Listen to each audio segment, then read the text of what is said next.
Bonjour et bienvenue sur Galalplomb pour cette nouvelle vidéo. Alors cette fois-ci nous allons parler de Savage Worlds, venu tout droit de chez Black Book Edition. C'est tout neuf, ça vient de sortir. Nous l'avons reçu il y a très peu de temps, je crois que c'était hier, hier il me semble. Voilà. Alors Savage Worlds, moi j'ai toujours considéré ça un peu comme une sorte de nouveau GURPS en fait, une gigantesque boîte d'outils, un bac à sable, où chaque meneur de jeu peut créer son univers ou utiliser des univers existants qui sont proposés par l'éditeur. Voilà, à tout de suite pour un feuilletage express de Savage Worlds Adventures Edition. On se retrouve donc devant le livre de règles de Savage Worlds Adventure Edition. Alors, c'est un livre qui s'adresse tout autant aux meneurs de jeu qu'aux joueurs, avec une dernière partie qui est essentiellement réservée aux meneurs de jeu.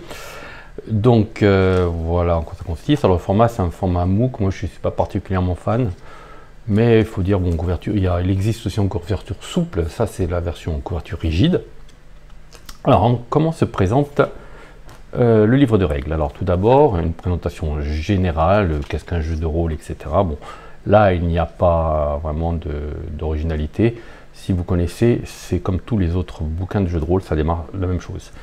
Ensuite, Savage Worlds, c'est un univers c'est une règle pour un univers générique, donc vous pouvez monter l'univers que vous voulez ou utiliser des livres d'extension qui existent et qui sont consacrés à différents environnements comme le western, etc. L'Ankh-Mar, vous voyez ici d'ailleurs, il présente un peu l'Ankh-Mar, qui est un univers typique. Alors d'abord les personnages. Alors dans Savage Worlds, les personnages, le profil c'est des traits, d'accord, qui sont les attributs et les compétences.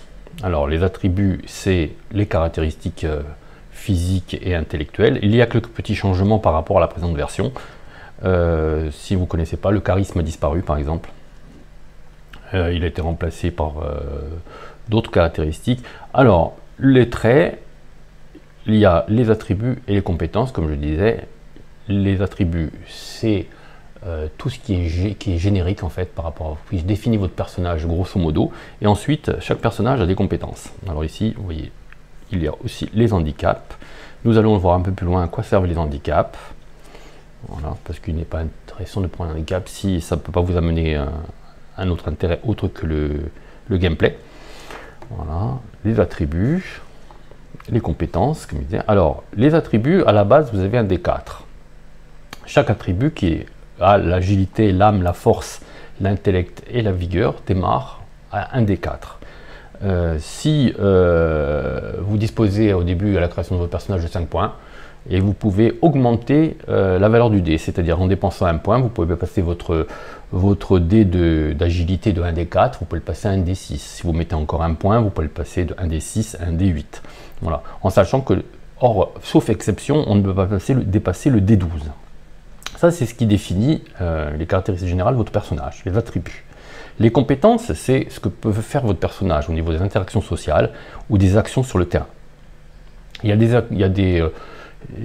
C'est un peu le même concept, c'est-à-dire que vous avez 12 points et vous pouvez répartir ces points pour acquérir des compétences, en sachant que certaines compétences sont de base, elles sont spécifiées ici, c'est l'athlétisme, la culture générale, la discrétion, la perception, la persuasion, où déjà de base vous avez un D4.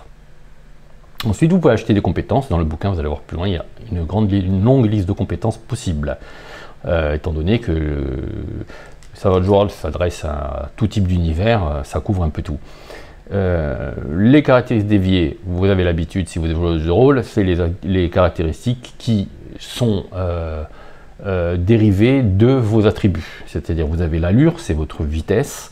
Alors on peut jouer à Savage Worlds sans tout à fait de manière classique au jeu de rôle, mais on peut jouer aussi avec des figurines, etc., d'un plan quadrillé. La parade, c'est votre capacité défensive, hein, c'est 2 plus la moitié, etc. Vous avez la taille et la résistance. Alors, ensuite, il y a les atouts. Alors, les atouts, c'est particulier. Vous allez pouvoir acheter des atouts. Pour acheter des atouts, il y a différentes méthodes. Vous pouvez prendre des handicaps, justement, on en parlait, qui vont vous donner des possibilités d'acheter un atout. Si vous avez 2 points de handicap, vous pouvez acheter un atout. les atouts sont un peu plus loin. Ensuite, vous avez l'équipement et vous construisez votre histoire personnelle. Déjà dans le livre de règles, il y a quelques espèces qui sont présentées. Pour éviter de les créer, vous avez les androïdes, les aquariens, les aviens, voilà, créatures volantes, les demi-elfes, les alphelins, les humains. Alors ils se sont amusés à mettre un peu tous les décorums possibles. L'humain, vous voyez que c'est période western. L'elfe, il est un peu plus, moi je dirais presque cyberpunk. Hein. Voilà, ils ont donné quelques exemples de possibilités. Le nain, les Rakashans, c'est des félins, et les sauriens. Voilà. Ça, c'est présenté déjà, vous n'avez pas besoin de vous casser la tête. Ils sont dans le livre de règles, ou si vous avez des univers, des livres univers, si vous achetez des livres univers consacrés à Savage Worlds, vous aurez aussi d'autres espèces. Mais vous pouvez créer votre espèce pour votre propre système de jeu et votre propre environnement. C'est un système assez simple. Vous avez des capacités innées positives. Au début, vous avez 2 points. Si vous voulez prendre, vous voyez par exemple la valeur d'adaptable, c'est 2 points. Si vous ne prenez que 2 points, c'est gratuit. Par contre, si vous décidez d'avoir plus de capacités innées positives, là, il va falloir les payer. Voilà. Vous êtes obligé de les payer avec des capacités innées négatives. Vous avez quelques exemples ici. Vous avez un exemple de création. Vous pouvez donc créer un peu tout ce que vous voulez hein, comme créature. Hein. Les handicaps sont là. Voilà. Voilà, vous avez différents handicaps. Voilà. Il y a une longue liste d'handicaps qui va de l'handicap qui va influencer les actions du personnage et d'autres handicaps qui agissent purement sur le gameplay. Voilà. Grâce à ces handicaps, vous pouvez acheter, vous allez pouvoir acheter, on va le voir un peu plus loin. Voilà des atouts. Ici, on reprend les traits, les attributs, les compétences, un petit rappel, et vous avez les compétences. Toute la liste des compétences s'est présentée maintenant. Alors quand c'est rouge, ça veut dire que c'est une compétence de base. C'est-à-dire que dès le début, vous avez un D4. Alors, vous voyez qu'il y a un long truc, il y a une petite explication des différences par rapport à la précédente édition. Vous voyez, le charisme a été supprimé, comme je disais. Voilà. Voilà, là, vous avez magie, occultisme. Alors là, vous avez l'attribut qui est lié. C'est-à-dire que dans Savage Worlds, votre compétence ne peut pas dépasser la valeur de l'attribut lié. Voilà. Enfin, si, je dis des bêtises. Elle peut dépasser, mais avec un malus. C'est-à-dire que si vous voulez dépasser... ça va vous coûter beaucoup plus cher si vous voulez dépasser l'intellect quand vous allez grimper votre perception que si la perception est inférieure à l'attribut. Voilà, persuasion, pilotage. Les atouts, on y arrive. Alors là, c'est vraiment intéressant parce que les atouts, c'est vraiment ce qui construit, qui rend votre personnage unique. Alors vous avez un prérequis. Alors le prérequis, là vous voyez qu'il y a écrit novice, on peut se demander ce que c'est. Dans cette règle, c'est présenté plus loin. Enfin moi j'aurais fait ça avant, mais bon.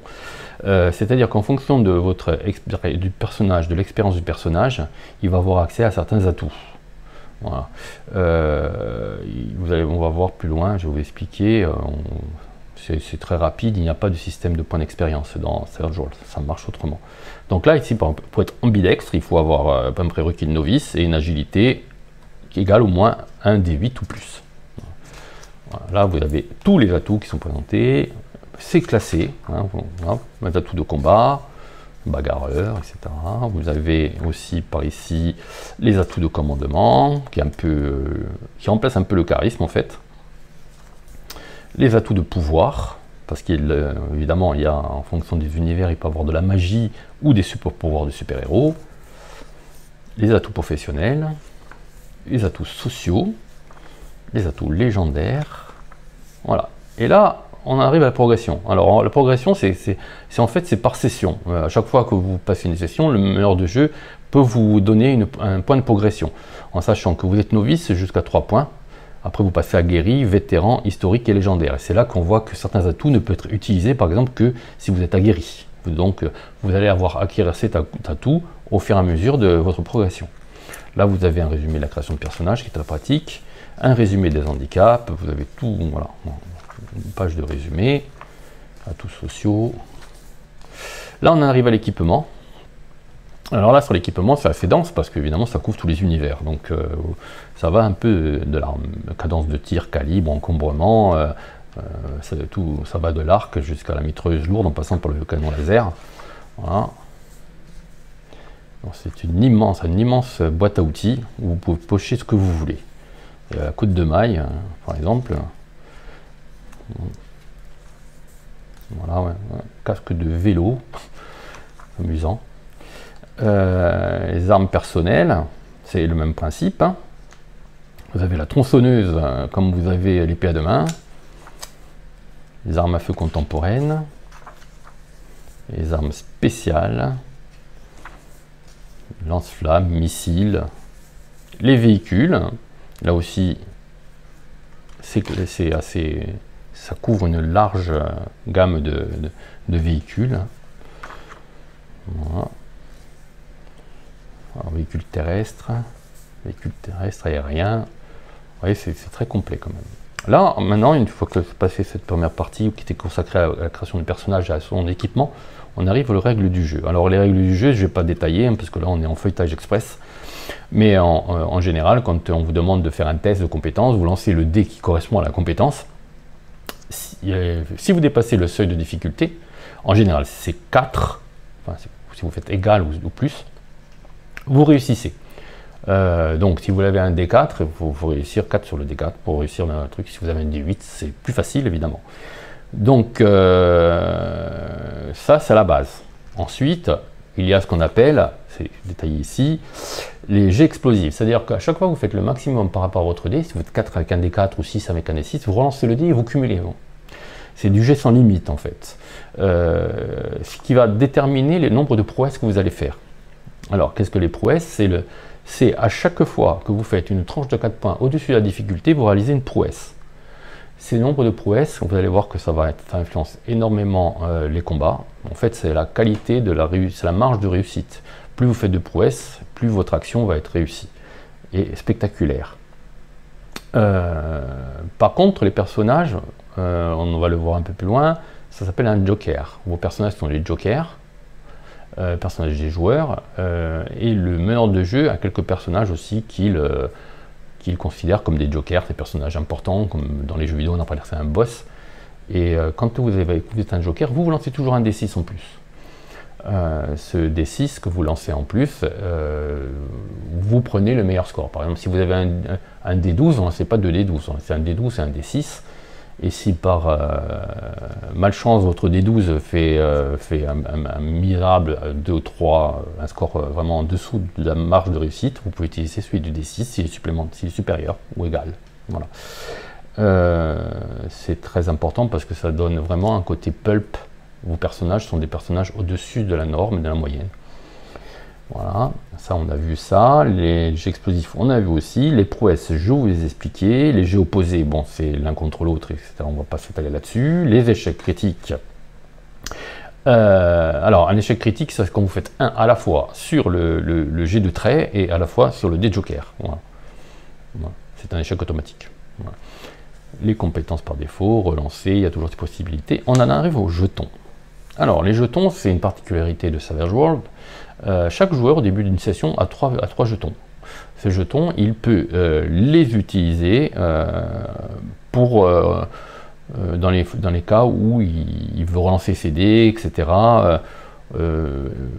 Voilà, donc en général, le jeton, c'est un peu une deuxième chance. Voilà. On peut regagner des jetons au cours de la session si le meneur de jeu est particulièrement satisfait de votre gameplay, par exemple. Voilà. En fait, c'est un petit coup de chance. Voilà. Le MJ dispose des mêmes jetons. Voilà. Alors, vous voyez, il explique relancer un jet de trait, annuler un état secoué, un jet d'encaissement, c'est-à-dire les jetons peuvent être utilisés pour sauver votre peau, d'attaque mortelle. Piocher une nouvelle carte action, nous allons voir à quoi ça consiste, relancer les dégâts. Voilà. Voilà. Les cartes actions, c'est dans le cas des combats. Alors, c'est pour déterminer l'initiative. On utilise un jeu de cartes normal, à l'intérieur duquel on met 2 jokers. À chaque fois qu'une action de combat se déclenche, chacun va tirer une carte pour déterminer son initiative. en partant de l'As qui est la plus forte, en descendant jusqu'au 2. Si en cas d'égalité, ils ont déterminé ici, vous voyez, comment déterminer, séparer les égalités, pique, cœur, carreau et trèfle. Voilà. Alors, les personnages tirent une carte. Les jokers dirigés par le meneur de jeu tirent aussi une carte. Par contre, tout ce qu'on appelle les extras tirent une carte pour le groupe. Par exemple, si c'est un groupe de loups qui vous attaque, le meneur de jeu ne va tirer qu'une carte pour tout le groupe de loups. Voilà. À partir de là, par contre, si vous tirez par hasard un joker, ça amène deux choses. On remélange après le paquet de cartes, et en plus, le joueur qui a tiré son joker peut jouer à n'importe quel moment dans le round qu'il veut. De plus, il a un bonus de +2 pour le round dans lequel il a tiré la carte. Voilà, on a vu à peu près ça. Bon, attaque corps à corps, malus de portée, on va pas s'attarder, table des séquelles. Les dégâts, alors les dégâts, vous lancez les dégâts de l'arme. Si les dégâts dépassent la résistance de la cible, vous lui infligez des dégâts, mais en plus, si la personne est secouée. Voilà.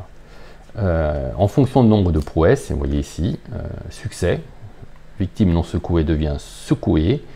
La victime, si elle est secouée, elle subit une blessure. Voilà. Une prouesse, la secouée plus une blessure. Voilà, vous avez un petit tableau répétitif très très pratique ici. Les blessures. Alors, donc on peut subir des dégâts, devenir secoué, mais ne pas être blessé. Voilà. J'ai d'encassement, la guérison naturelle, les modificateurs en fonction de situation à terme, improvisé, attaque ciblée, attaque à plusieurs, attaque gratuite. Alors vous voyez, il y a beaucoup d'illustrations quand même. La lecture est très agréable. C'est clair. Les dommages collatéraux, bon, il suffit que je dise ça pour qu'il n'y ait pas d'illustration, évidemment. La fatigue. Bon, là, vous avez les malus de visibilité. Là, on aborde un chapitre intéressant qui s'appelle les outils pour l'aventure. Voilà. C'est destiné aux meneurs de jeu, évidemment, hein, mais il n'est pas complètement inaccessible aux joueurs. Hein, vous pouvez le lire sans problème. La gestion des alliés, la gestion des combats de masse, les conflits sociaux, les périls, les interludes, comment entre deux scènes utiliser le temps hein, qui est imparti aux joueurs, le péril, voilà. Maladie, poison, noyade, radiation, sommeil, tout est là. Les poursuites, il y a toujours une règle de poursuite, bien sûr. Alors, ce qui est l'avantage avec Savoir Jouer, c'est très intuitif. On peut penser que tout cet usage de jetons, de cartes, etc., c'est assez compliqué, mais ceux qui ont joué aux précédentes versions peuvent confirmer que ça tourne très très bien. Et il n'y a aucun problème de compréhension. Tout s'embrique bien les uns et les autres, que ce soit les actions ou les rapports sociaux avec les personnages non joueurs. Voilà. Perte de contrôle, les poursuites, des petits véhicules, si vous voulez utiliser des figurines de véhicules sur votre table, c'est géré, il y a tout, il y a tout, il y a tout. Vous avez un exemple. Les règles d'univers, voilà, parce qu'il y a tellement d'univers possibles dans Savoir Jouer qu'il y a une petite présentation avec un exemple. Les différents types dans les règles d'univers, limite de blessure, vous pouvez personnaliser, vraiment customiser votre univers de manière très précise. Récapitulation des règles d'univers, les rencontres rapides, alors le réseautage, la richesse,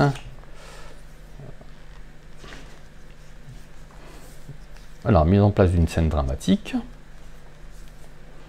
Il y a beaucoup de conseils aux meneurs de jeu, ça c'est vraiment pratique. Terreur, voyage, beaucoup de tables.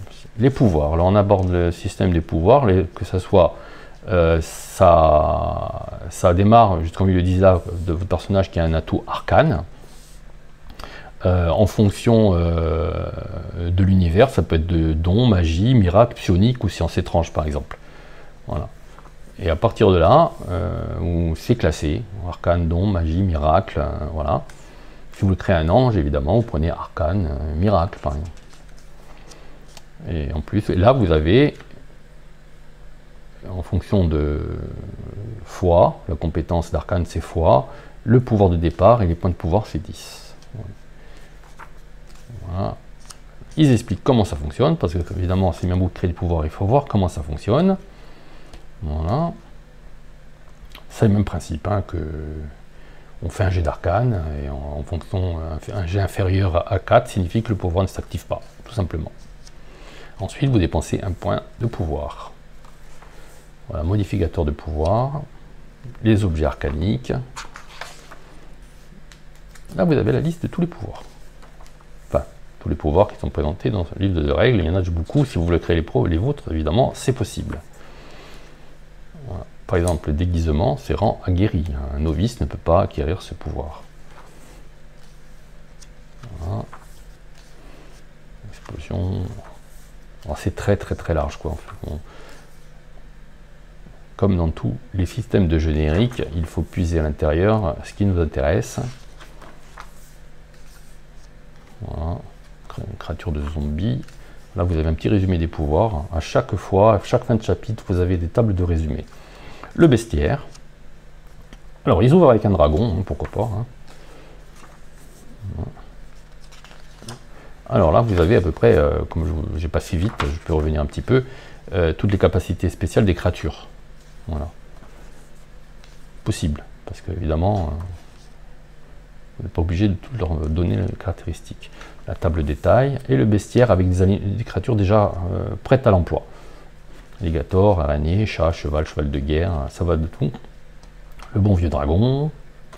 Voilà, le Drake, un dragon qui ne vole pas. Voilà. Les saints, fantômes, miches, non, bon, il y en a quand même quelques-uns. Hein. Non. Grand requin blanc, les robots. Moi, bon, ça me fait penser beaucoup à un système comme GURPS. Vampire, ancien, ver géant, voilà. Et là, vous avez une petite partie, chapitre 7, qui est le dernier, est destiné aux meneurs de jeu. C'est des conseils, voilà, voilà. Il y a un nombre de conseils aux gardiens, aux meneurs de jeu. Voilà. Comment gérer l'horreur, faire entrer des nouveaux joueurs. Bon, là, le conseil. Voilà. Aux joueurs, aux meneurs de jeu. Là, vous avez le résumé des états. Et enfin, vous avez les gabarits, parce que comme je vous ai dit, on peut jouer avec des figurines de 28 mm ou 25 mm.